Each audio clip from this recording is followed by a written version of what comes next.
I'm going to continue on my journey through the ABRSM new piano syllabus, and I'm going to look at some highlights from the grade 3 lists.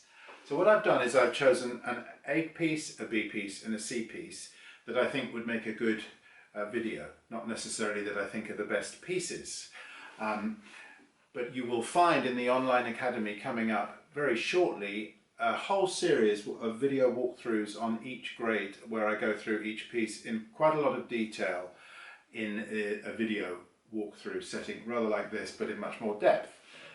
So what I've decided to look at first is the Écossaise in E flat by Beethoven, which is the A1 piece.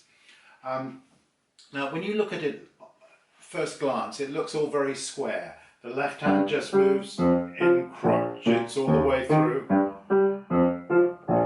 Right hand you've got a mixture of crotchets and quavers. It doesn't look terribly interesting at first glance, and indeed if you play it squarely it's going to be really quite heavy and dull.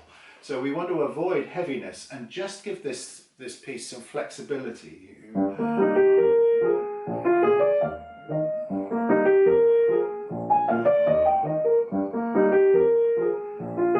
This is the piano section. Little time there.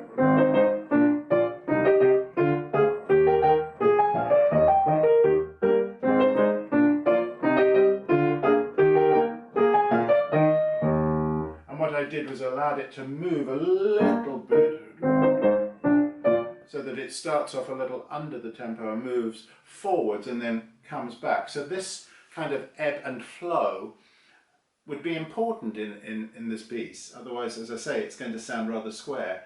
Let's look at a few small things that I can just pull out and highlight for you now.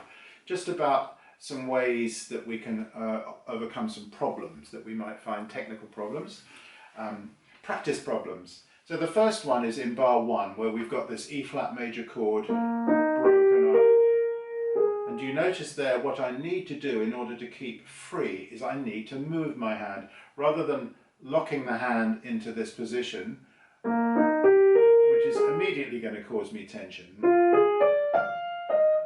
I do the opposite of that. I think of moving through a closed hand. So my hand is closed, and then, you see how that works? So that's one thing. Very expressive here in those appoggiaturas. What I've done in bar 15, 16 through to 18, I've isolated those bars and made a Q spot, which is what I call a quarantine spot, just to solve a particular issue there. Let me show you slowly what has to happen. There's quite a big position shift in both hands there. The right hand thumb has to go from this E flat to the B flat back to the C. At the same time as that's happening, the left thumb has to move from this E flat to this G. So there's two kind of big movements that happen at the same time. So if we isolate those 4 bars and just work very carefully, slow motion, stopping first there until we're really secure with that maneuver, and then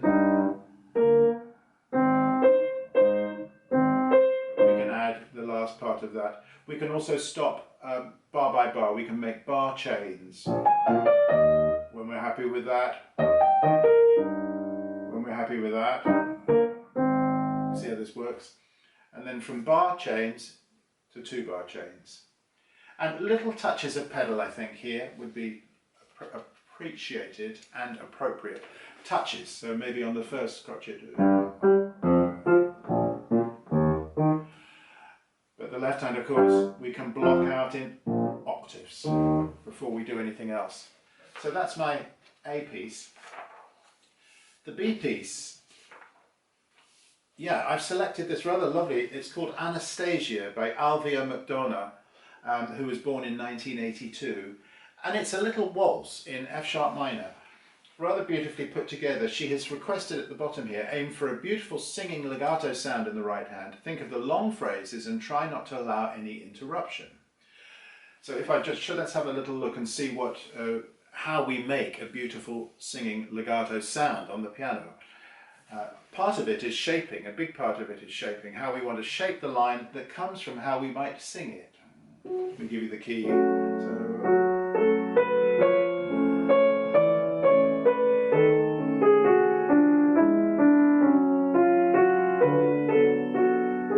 So what was I doing there? I was grading, tonal grading, so that not every note was equal. There's my first high point. So even though it's mezzo forte, that would probably be my most important note in the phrase, but no interruption there.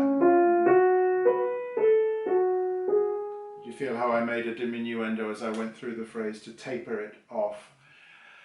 So that's important, and whenever you're playing a line in a singing style, the first thing to do is to sing it to yourself. You don't have to worry about singing it in front of anybody else, but sing it to yourself when you practice, and your voice won't lie. Your voice will tell you where to breathe. Your voice will also tell you where you might want to take a little time, where you want to move forwards, backwards. These subtle nuances of timing that are really important in anything where we are playing in a cantabile style. Let's look a little bit at the left hand now.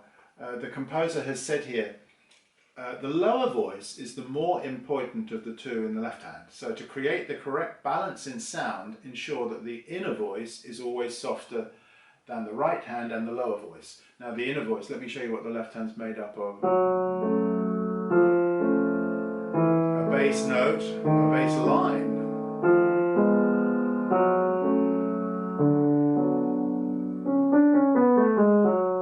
And what we would need to do there is to make sure that this note, the first note, were firmer and the chord was softer. So how do we manage that? There's a couple of things we can do. One is technical and the other is oral or practice related. So the technical suggestion I would make would be to drop down, find a little hinge in the wrist here, just very small. I'm not talking about big wrist movements, I'm talking about little tiny hinge. Hinge down, hinge up. We hinge up, what we do is we release the weight of the arm upwards, which tends to make the sound softer and lighter. It's a very good way of controlling soft sound. So invest downwards and float up. Notice when I float up, I don't let go of the keyboard, as I might if it were a two-note slur. Let's say we had an actual slur. It's the same movement, except that I just don't let go of the keyboard. You hear there I've got a really good singing, rich singing bass line and a thin transparent harmony. The other thing we can do when we practice is to let two hands practice the lower stave. So the right hand I'm going to play softly, the left hand I can play. And what that does, it's quite easy to control the sound that way because my right hand plays softly and my left hand plays more firmly. But what it does for me is it creates the perfect oral blueprint of how I want the music to sound. So what I do is I play it first with two hands, really listening. Then I see if one hand can copy. And if I weren't happy with that, I'd just go through that again, alternating between two hands and one hand until they sound the same. Until the one-handed version sounds as good as the two-handed version. So I highly recommend this piece. I think it's really charming. It's full of colour, it's full of interest, and it's just lovely. So have a look at that one. The C piece I've selected is C1 by Alan Bullard, and it's called Disco Baroque. And it's built on this circular fifths progression of harmony. Let me play you the progression of harmony first.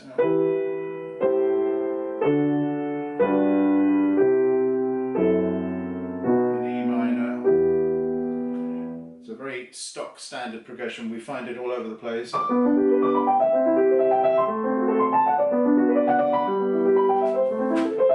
In Mozart, and not just in the Baroque, but it goes through tonal music really. So what he's done is he's given us that progression of harmony.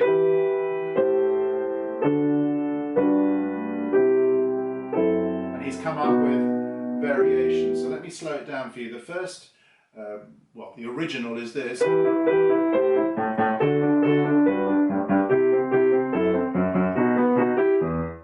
then we get a variation. If we have a look at bar 5, what do we find?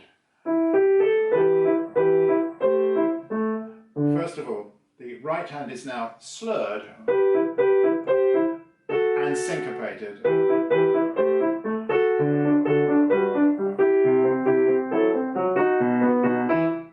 And the left hand, instead of going down from the top to the bottom, he's moving up.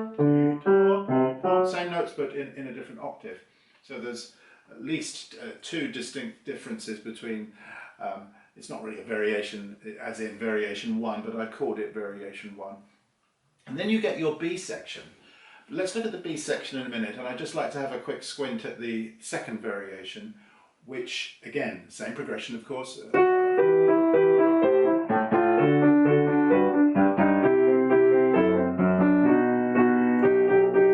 Did you notice there what changed? The left hand was the same, virtually the same as the original, but the right hand now is cross-slurred from the, there's an extra note at the beginning of the sequence there. So if you're learning this piece, very good idea, if you're, let's say you're teaching it to a student, give them the progression first. They can either read it from this, or you could simply write the progression on a piece of manuscript paper. Give them that for a week or so, and just see what they can come up with by way of variation.